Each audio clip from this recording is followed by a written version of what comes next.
tardes, mi nombre es Anabel Mites, soy estudiante de la Universidad Católica de Cuenca. Estoy en séptimo semestre de la carrera de Psicología Clínica. Esta vez les voy a dar una explicación breve acerca de los trastornos alimenticios, ya que es un tema muy interesante que deberíamos aprender por lo menos los conceptos básicos.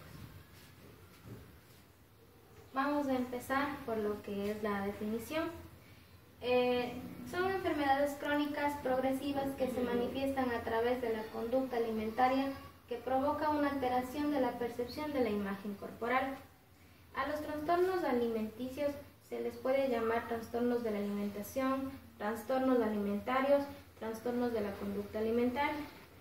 Los trastornos de la alimentación son enfermedades crónicas y progresivas, es decir, se manifiestan a través de la conducta alimentaria.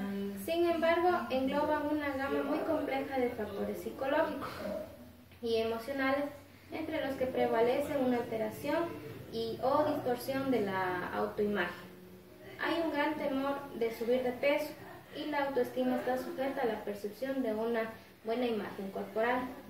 Los trastornos alimentarios son problemas serios de salud mental y pueden poner en peligro la vida de la persona. Es más, la mayoría de personas son muchachitas de 15, 16, 17 años.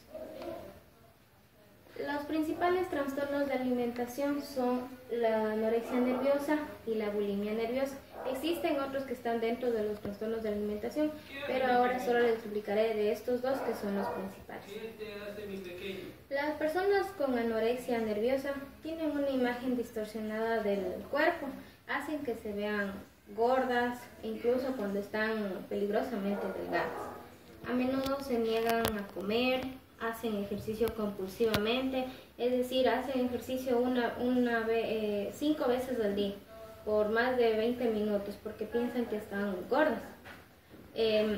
Desarrollan hábitos inusuales de comida, como por ejemplo no les gusta comer delante de los demás,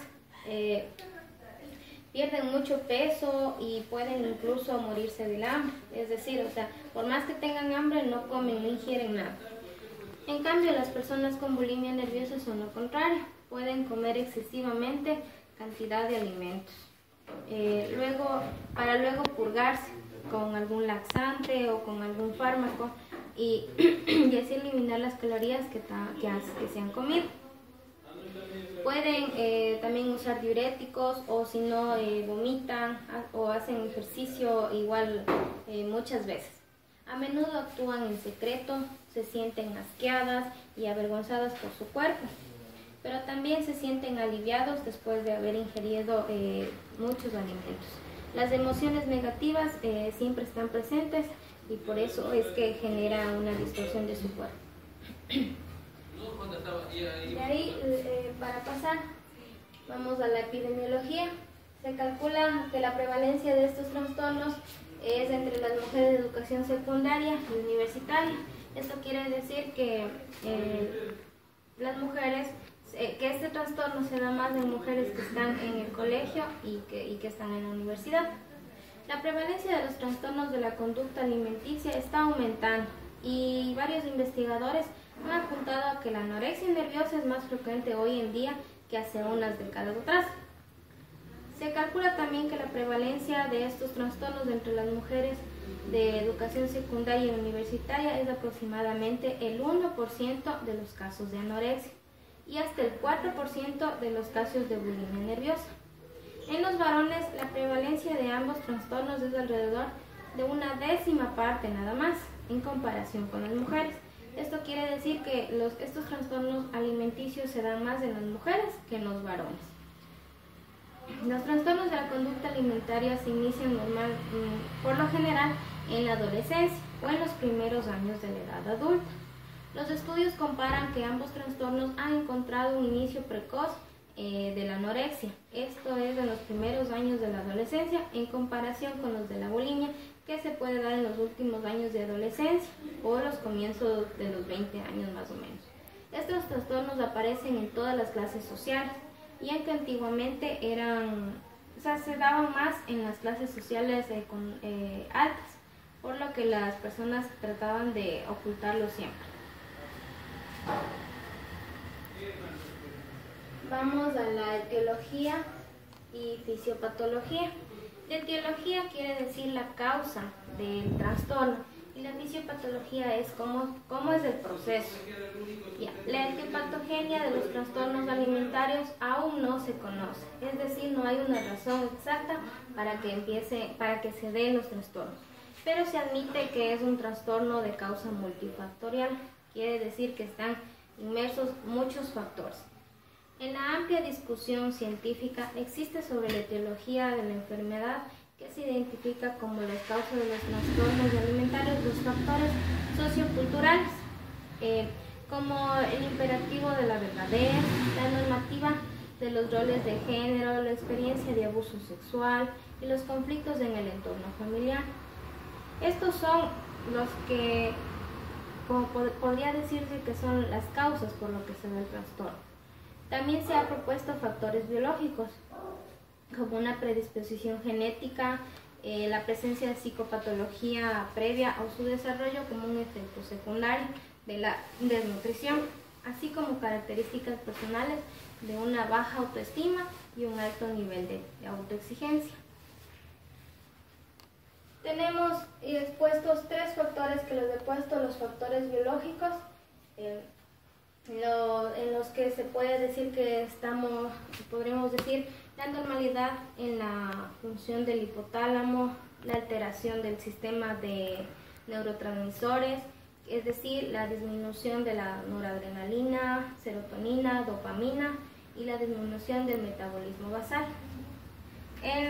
Aquí también podríamos poner los factores genéticos. Dentro de los factores biológicos podremos hablar sobre los factores genéticos, que en la mayoría de casos son fundamentales para el desarrollo de este trastorno.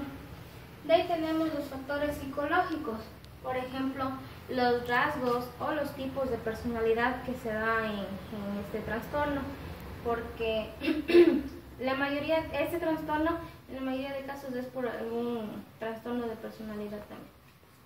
Ya, tenemos también que en los factores psicológicos, los factores cognitivos y los emocionales. Por ejemplo, en los emocionales podemos poner cuando la persona pasa por una decepción amorosa, pues se sienten deprimidos, angustiados, ansiosos. Y los factores socioculturales, que tenemos la interacción con la familia, la predisposición familiar, el funcionamiento familiar, o que puede ser con un mayor o un menor conflicto. Puede ser de mayor o menor conflictividad. De ahí pasamos a lo que es las manifestaciones clínicas, tanto en la bulimia nerviosa como en la anorexia. En la bulimia nerviosa podemos decir que es el uso de laxantes y diuréticos, también los atracones y las purgas de la intimidad. Las manifestaciones que nos vamos a encontrar van a depender de la existencia de la malnutrición de la persona. Por ejemplo, las deficiencias calóricas, proteicas, la deficiencia de nutrientes esenciales, la presencia de vómitos y el consumo abusivo de fármacos adelgazantes. En algunos casos, la simple inspección general del paciente y la observación de su grado de delgadez nos alertará y nos llevará a estudiar sus patrones alimenticios. ¿Por qué puedo decir esto? Porque nosotros al entrar en una entrevista con el paciente tenemos que ser muy observadores y desde la primera vista mirar cómo es el paciente, tanto sus rasgos de personalidad como su apariencia. Sin embargo, en otros nos situaremos ante un paciente con un peso normal e incluso con sobrepeso, y será la información que recojamos en la entrevista la que nos ayudará o nos proporcionará los datos necesarios para abordar adecuadamente el problema, orientándonos hacia un trastorno de alimentación. Tenemos que prestar especial atención al peso, a la talla y al índice de masa corporal. En la anorexia tenemos la pérdida de peso excesiva o extremada delgadez, que eso se puede notar. Tenemos hipotermia, bradicardia, hipotensión e hipersensibilidad. Estos de aquí son los que más he puesto, porque las personas que tienen anorexia son lo que más va a sentir, es decir, hipotermia va a tener por lo que están muy delgaditas, no pueden tener ese calor que genera el cuerpo mismo. Las personas con anorexia nerviosa pueden llegar a sufrir una pérdida de peso excesiva. Como lo ven en la foto, es una persona con anorexia, ya se le ve hasta las costillas, todo eso.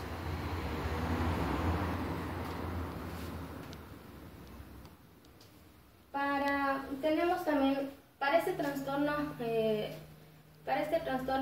de alimentos, alimenticio, tenemos también, está descrito en el DSM-4, en el DSM-5, y cada uno tiene sus criterios de diagnóstico. Aquí les he expuesto los criterios de diagnóstico para la anorexia nerviosa. Y son 1, 2, 3, 4. Son 4, pero de esta tenemos que especificar si es de tipo restrictivo o de tipo compulsivo. Si es de tipo restrictivo, quiere decir que es durante